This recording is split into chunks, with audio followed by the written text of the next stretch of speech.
Good morning बच्चों, मैं रजनी कटारा आपकी हिंदी की अध्यापिका हूँ।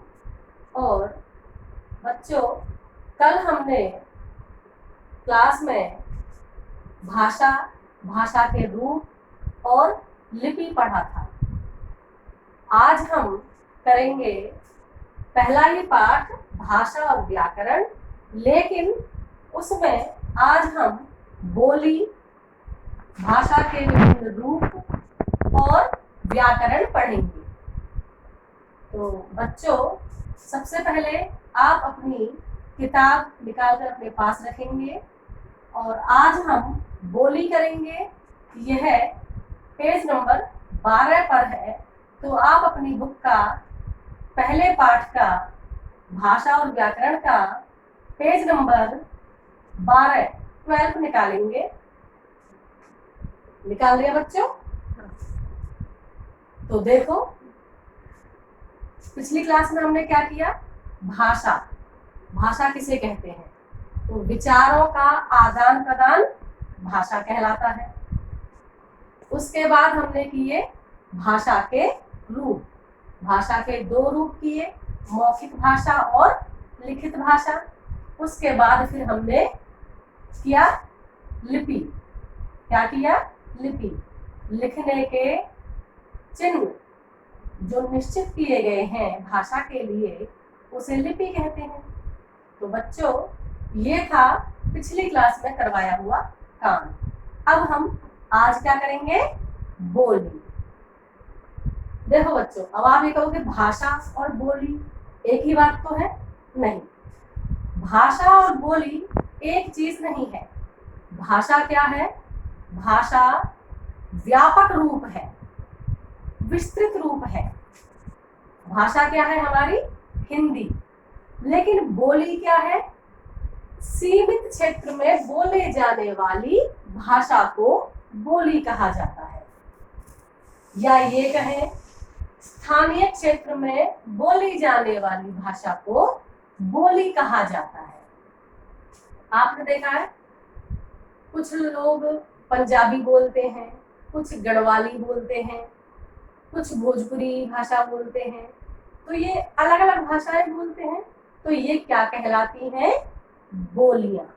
तो ये क्या है? बोली। तो अब हम क्या बताएंगे? बोली की परिभाषा। क्षेत्र विशेष में बोली जाने वाली भाषा को बोली कहते हैं, या सीमित क्षेत्र में बोली जाने वाली भाषा बोली कहलाती है। जैसे अवधी, बघेली, खड़ी बोली, कन्नौजी, ब्रजभाषा इत्यादि। तो बोलियां भी अनेक प्रकार की हो गई ना। अब देखो, भाषा क्या है वो समझ में आ गया, और बोली क्या है वो भी समझ में आ गया आपको। अब देखो आगे, अब हम करेंगे भाषा के रूप। जो भाषा के रूप तो 2 थे, मौखिक और लिखित। लेकिन भाषा को कितनी बोलियों में या उपभाषाओं में बांटा गया है, अब हम वो करेंगे। तो भाषा को 5 भागों में बांटा गया है। पश्चिमी हिंदी, पूर्वी हिंदी, बिहारी हिंदी, पहाड़ी हिंदी और राजस्थानी हिंदी। जैसे राजस्थानी हिंदी क्या हो गई? जयपुरी, मारवाड़ी। पहाड़ी हिंदी क्या हो गई? गढ़वाली, कुमाऊनी। इस तरीके से। तो ये क्या है? ये उपभाषाएं हैं, पश्चिमी हिंदी, पूर्वी हिंदी। और इनकी जो बोलियां हैं वो है अवधी, ब्रज बोल भाषा, कन्नौजी, खड़ी बोली। ये क्या है? इनकी बोलियां। तो बच्चों, ये आपका पेज नंबर 13 पर है। आप सभी अपनी बुक में देखेंगे। ठीक है? अब देखो, अब हमने बोली की, आपको बोली समझ में आ गई है।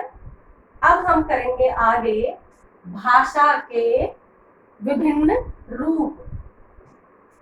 जैसे भाषा हमारी राष्ट्रभाषा भी होती है, मातृभाषा भी होती है, संपर्क भाषा भी होती है और राजभाषा भी होती है।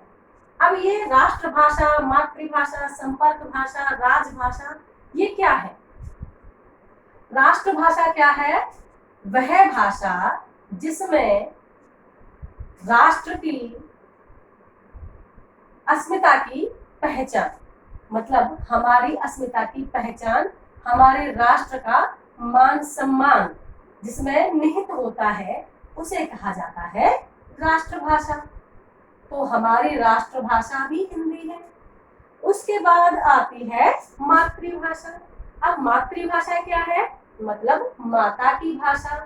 बच्चा जो भाषा अपनी माता से, अपने परिवार से सीखता है, अपने चारों ओर देखता है, सुनता है, वही भाषा मातृभाषा कहलाती है। लेकिन मातृभाषा हम अगर कहीं बाहर चले जाते हैं, जैसे मान लो हम यहाँ रहते हैं, कहीं विदेश पढ़ने चले जाते हैं और कोई हमसे वहां पूछे कि आपकी भाषा कौन सी है, तो अपनी मातृभाषा थोड़ी बताते हैं कि हम गढ़वाली है, हमारी पंजाबी है। हम क्या बताते हैं कि हमारी मातृभाषा हिंदी है। वहां भी हम अपनी पहचान हिंदी से ही करवाते हैं। उसके बाद आती है संपर्क भाषा। आपस में अलग अलग प्रांतों के लोग जब एक जगह मिलते हैं तो वे अपनी अपनी बोलियां नहीं बोलते। ऐसा नहीं कि जो पहाड़ी एरिया से आया है वो गढ़वाली बोल रहा है, जो राजस्थान से आया वो राजस्थानी बोल रहा है, ऐसा नहीं है। ऐसा करेंगे तो वे दूसरे की भाषा को समझ नहीं पाएंगे। तो वो आपस में बात करने के लिए कौन सी भाषा का प्रयोग करते हैं? हिंदी। तो संपर्क भाषा, आपस में एक दूसरे से संपर्क बनाने के लिए संपर्क भाषा का प्रयोग किया जाता है, वो है हिंदी। तो हिंदी हमारी संपर्क भाषा है। उसके बाद आती है राजभाषा। राजभाषा क्या है? जिस भाषा के द्वारा हमारे सरकारी कामकाज किए जाते हैं उसे राजभाषा कहा जाता है। हमारे भारत देश में अनेक प्रांतों में सरकारी कामकाज जो होते हैं वे सारे हिंदी में ही होते हैं। तो हमारी राजभाषा क्या है? हिंदी। तो भाषा के चार रूप आपको समझ में आए? राष्ट्रभाषा, मातृभाषा, संपर्क भाषा और राजभाषा। अच्छा बच्चों, आपको पता है हिंदी को राजभाषा का दर्जा कब प्राप्त हुआ? पता है या भूल गए? चलो मैं बताती हूँ। हमारी हिंदी को राजभाषा का दर्जा 14 सितंबर 1949 को मिला। तो 14 सितंबर 1949 मतलब 14 सितंबर 1949 को हिंदी को राजभाषा का दर्जा दिया गया। तब से हम इसे किस रूप में मनाते हैं? हिंदी दिवस। याद है ना सबको? तो 14 सितंबर को हम हिंदी दिवस के रूप में इसे मनाते हैं। किसे? राजभाषा को। जो हमारी राजभाषा है इसे हम 14 सितंबर को हिंदी दिवस के रूप में मनाते हैं। उसके बाद आपको इतना समझ में आया कि बोली क्या है और भाषा के अनेक रूप कौन कौन से हैं। उसके बाद अब आगे क्या है? व्याकरण। अब ये व्याकरण क्या है? इसको हम क्यों पढ़ते हैं? इसकी जरूरत क्या है? देखो, जब भी हम कुछ गलत बोलते हैं, गलत लिखते हैं, तो उसे सही कौन करवाता है? व्याकरण। हमारी गलती है, उसे अशुद्ध हमने लिखा है तो उसे शुद्ध कौन करवाता है? व्याकरण। तो व्याकरण क्या है? जो हमें भाषा के नियमों का अध्ययन करवाता है, भाषा के नियमों के बारे में हमें बताता है, उसे कहा जाता है व्याकरण। तो क्या कहेंगे हम? व्याकरण वह शास्त्र है जो भाषा को शुद्ध रूप से लिखना, पढ़ना और बोलना सिखाता है। समझ में आया बच्चों? तो व्याकरण क्या है? व्याकरण वह शास्त्र है जो हमें शुद्ध लिखना, शुद्ध पढ़ना और शुद्ध बोलना सिखाता है। तो ये है व्याकरण। अब व्याकरण के अंग, तो व्याकरण के कितने अंग हैं? अब हम पेज नंबर 14 पर पहुंच चुके हैं। ठीक है, तो देखो आपकी व्याकरण की किताब में भी दिया हुआ है पेज नंबर 14 पर। व्याकरण 15 पर बल्कि हम पहुंच गए हैं। अब जो ये भाषाएं थी हमारी, मातृभाषा, राजभाषा, संपर्क भाषा, ये पेज नंबर 14 पर थी और व्याकरण हमारा पेज नंबर 15 पर है। तो आप अपनी बुक में पेज नंबर 15 पर देखें। तो व्याकरण समझ में आया? व्याकरण क्या है? हमें शुद्ध अशुद्ध का ज्ञान करवाने वाला शास्त्र।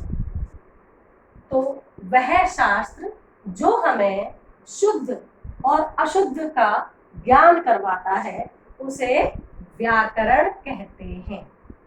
समझ में आ गया बच्चों? अब देखो, व्याकरण तक हमने कर लिया। अब व्याकरण के अंग भी तो हैं।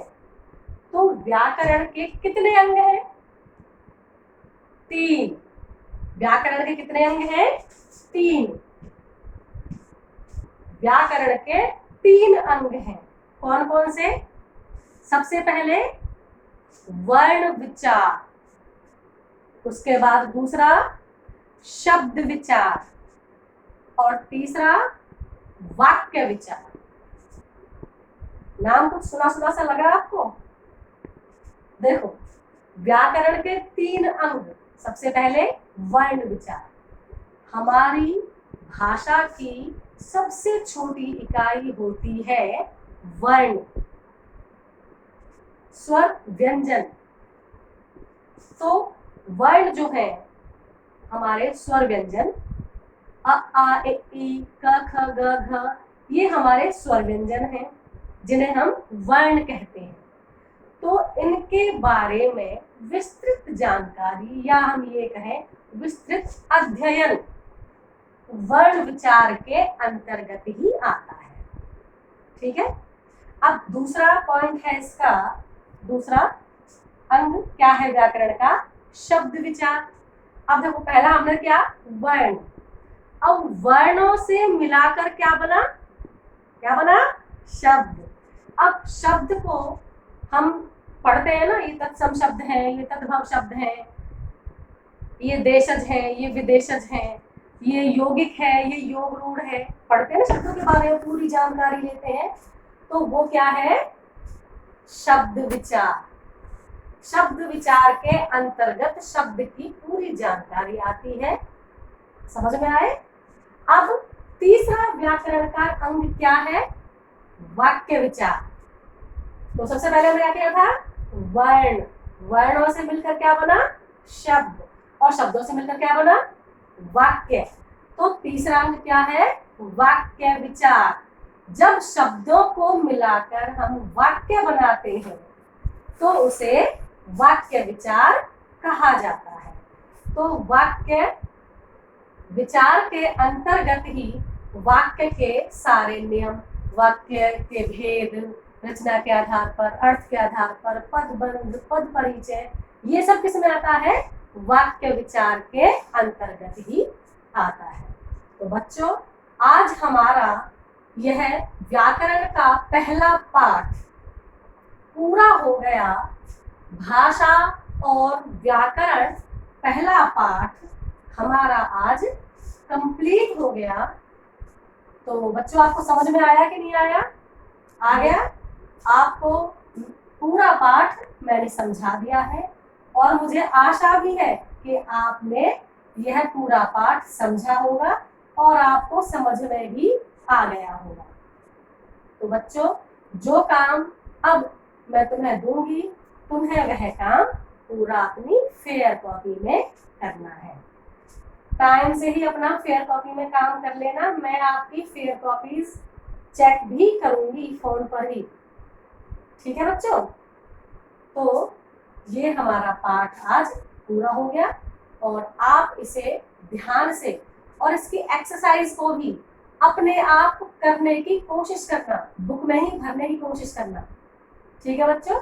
उसके बाद फिर मैं आपको एक्सरसाइज समझा दूंगी। तो आपको ध्यान पूर्वक इस पाठ को पढ़ना है और जो काम मैं दूंगी उसे अपनी फेयर कॉपी में करना है। धन्यवाद।